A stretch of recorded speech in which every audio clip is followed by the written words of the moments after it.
comparing a kind of hiss thing with the system from analog over to balanced audio. I swapped out the Behringer there just so to check on the center HF. Doesn't matter which one. Okay.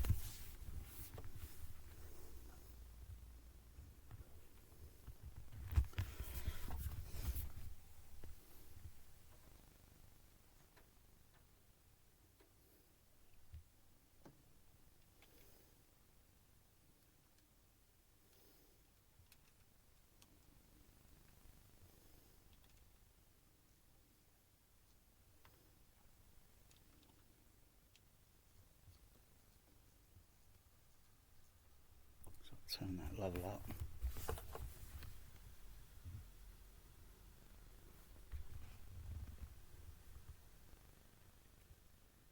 Mute it.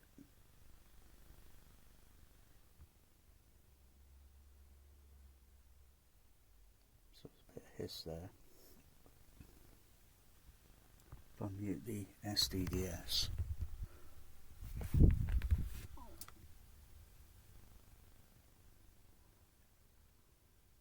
Down a bit. Goes down a bit. So try again, get the camera in position. So I'll unmute the SDDS processor. I've got to be very quiet.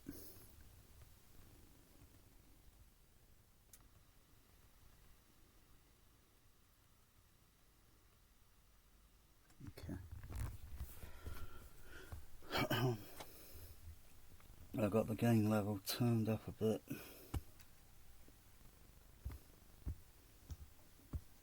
It's about plus 30 dB theoretically, which is, you know, so if I've got a soundtrack playing through, it's going to be pretty loud. Of course, there's a little noise on the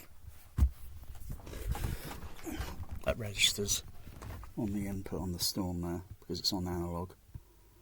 So it's just the SDDS going into the Storm audio. So if I mute it, get a little bump there sort of thing, but then the level drops down a bit. So there's something there still that's it's very low level, it's very faint, but it's there. And then unmute. So that gives the idea on the analog. Needs some modification, I think, on that, just to kind of clean that up, so to speak. So if I were to switch over to the Panasonic mode up there, though nothing's playing at the moment, that's switching over to HDMI mode. So I could set that HDMI mode over to analog, same sort of thing. That depends on what mood I'm in and what processor I like to touch. So there's nothing there. Nothing there unless, of course, I turn the player on, but that's irrelevant. But problem there is can't see the RTA because it's on the Panasonic mode. It's not on PC computer. Can I hear hiss? Well, no. And of course the indicator levels up here are very quiet. There's nothing there I can see. Because I suppose one other way of doing another test.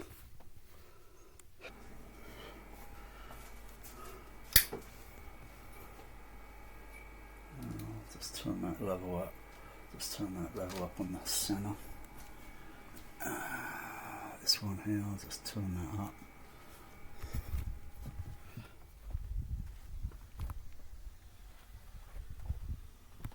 Yeah, I can hear hiss now. But that's with the amplifier level gain turned, or the volume turned way up. If I play any soundtrack, or even pink noise or sine wave, I'll be turning that fader level down. See if I notice it on there. No, it's not riding that. So I can mute that. So I know the hiss might possibly be also the Behringer, which is sometimes notorious. Notorious. Oops, if I mute it there. Yeah, I don't hear any hiss. I might get that Behringer, what's it thing, modification. Because the output stage on there is outputting rather high. But when I have the settings set normally, no, don't notice any hiss. It's usually the, of course, if I switch over to analog,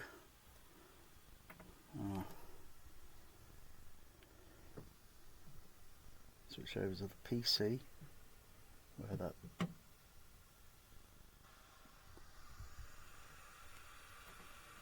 turn that fader up. And look at all that noise. I mean, you could actually use that as a test signal, I think. It'd be interesting if you use that as a test signal. Probably hear it on the video now. That's excessively damn too loud. But, oh, is it a big deal? I don't think it's a big deal. I think it could be solved. Partly solve it. Can you hear the typical Sony sort of thing? It's that whiny sound. So I'll mute it. It's kind of like pinky white noise. It's going over a pretty broad area.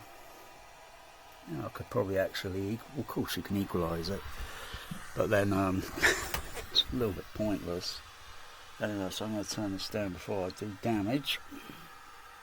So that's up plus 30 dB, so I'm going to put all those not back to where they were.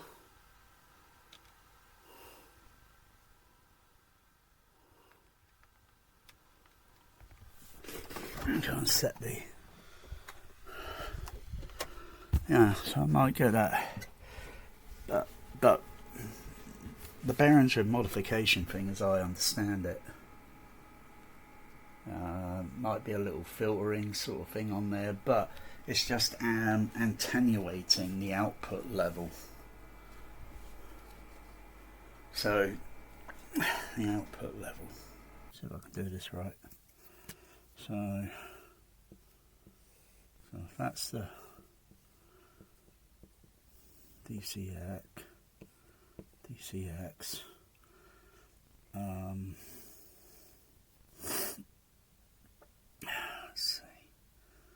so this line here represents the output.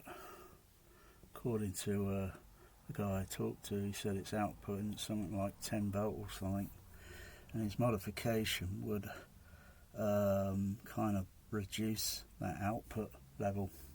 Okay, so when you put an input level into the into it, you got LEDs on it. Over there, left or right. Now I'm just doing a left or right, and I'll do another kind of LED there. Sometimes only a few of these. You've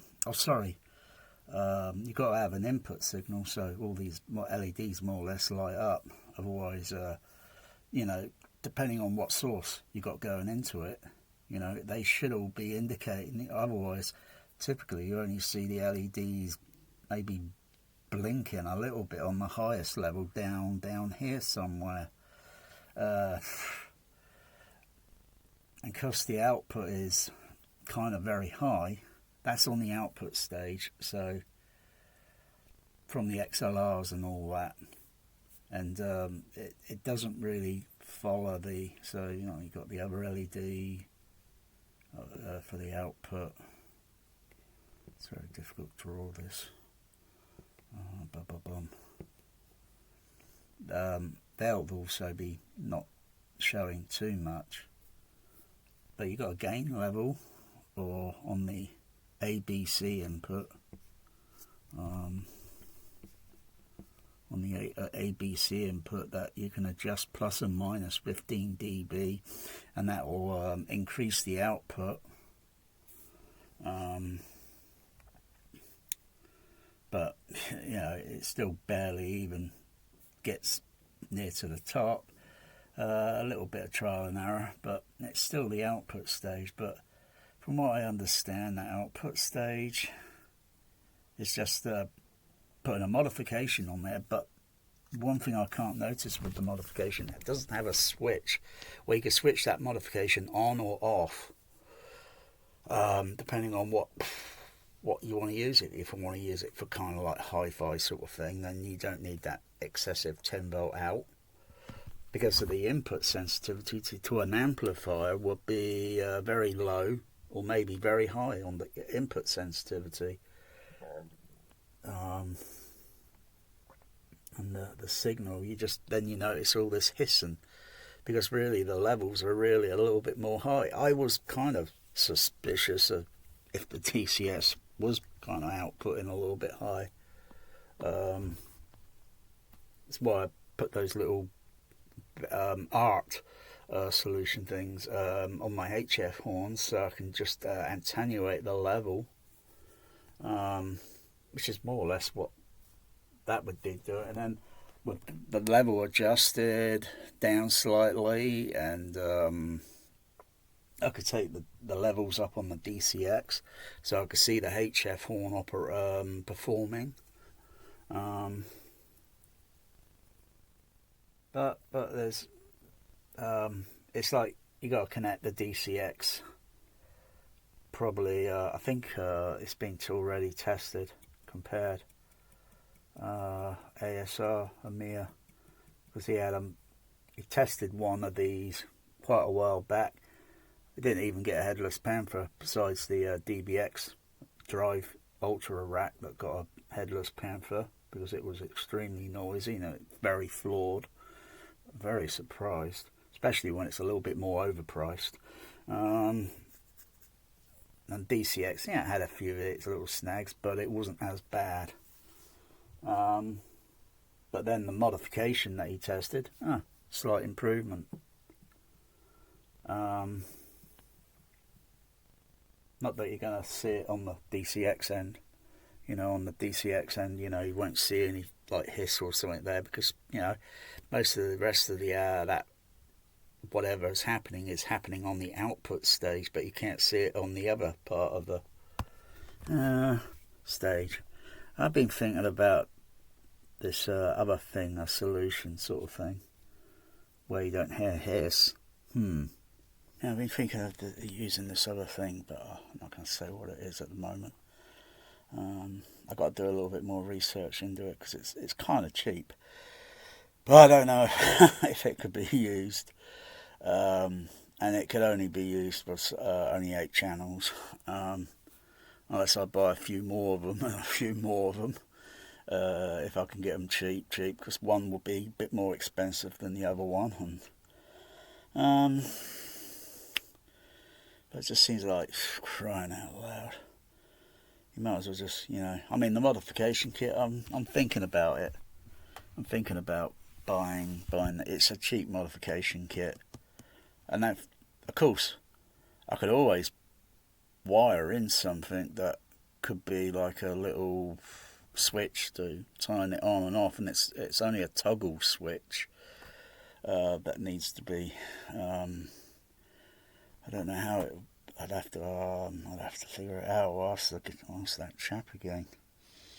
Because it'd be okay to have a switch where you turn the whole thing back to normal function. Otherwise, it's having a switch independently on it, and they're just, it's a bit of a dog's dinner, really. Because you have to have a little tiny thing put on. Oh, crikey. I got tinnitus. I have a little hiss now and then, so people are worried about bloody audio hiss and that. I don't know.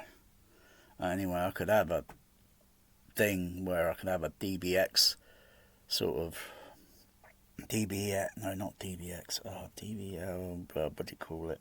DB25. I could have one of those connected in and then coming back out and have it on a little 1U frame with bypass switches, so I can turn the modification on, turn the modification off.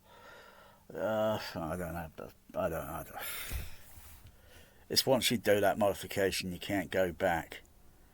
Not unless you take the modification out and then you go into where the XLRs are, and you got the ground is always connected, and you got to reconnect the negative and positive by bridging or what. Oh, bloody hell, it's a mess. Pringle. Otherwise, of course, you know, when I mute the signal, that hiss kind of went away. But even if I disconnect the amplifier from the XLR, there wouldn't be any excessive hiss there.